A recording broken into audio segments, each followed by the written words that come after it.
ให้ผมก็เอาอยู่ใกล้นี่แหละเอาอยู่ใกล้แล้วก็เอามาส่งละแวกขาไผขามันนั่นล่ะพี่น้องขาไผขามันขารถน้อยก็แล่นซอยให้เขาได้อยู่ตามอำเภอแต่ว่ารถใหญ่สิไปซอยนำอำเภอบ่ได้เดะรถใหญ่มันเป็นจุดแล่นเข้าตลาดเลยตลาดค้าส่งเลยก็ให้เขาไปเห็นหม้องค้าหม้องส่งแล้วเขาก็ให้เขาแล่นเข้าตลาดส่งเลยนะ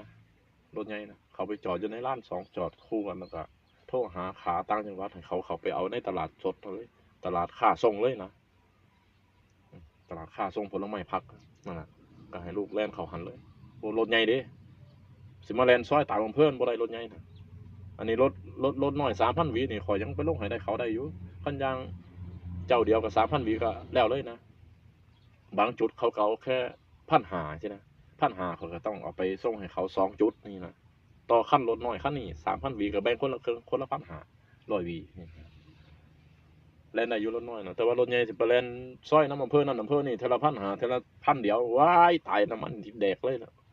ให้เขาแล่นเขาตลาดใหญ่เลยเขาโทรหาขาแล่นให้เขาเอารถปิกอัพเขาแล่นไปเอาอยู่ในตลาดใหญ่หั่นน่ะเดี๋ยวเฮาก็ไปจอดท่าเขาอยู่หั่นสินะ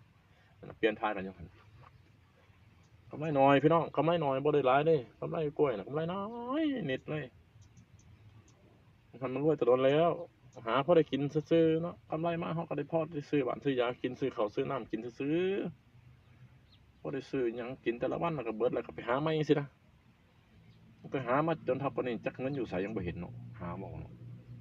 ถ้าผมหามาทำนี่บ่เห็นเงินเท่าใดมีแต่วัตถุแล้วก็อิฐหินปูนทรายขี้ดินขี้ดอนเท่านั้นแค่นั้นล่ะสรุปแล้วก็บ่มีหยังแล้วรอข้าวมันไก่เดี๋ยวสิย่างไปซื้อมันก่อนบัดหามันแล้วแหละ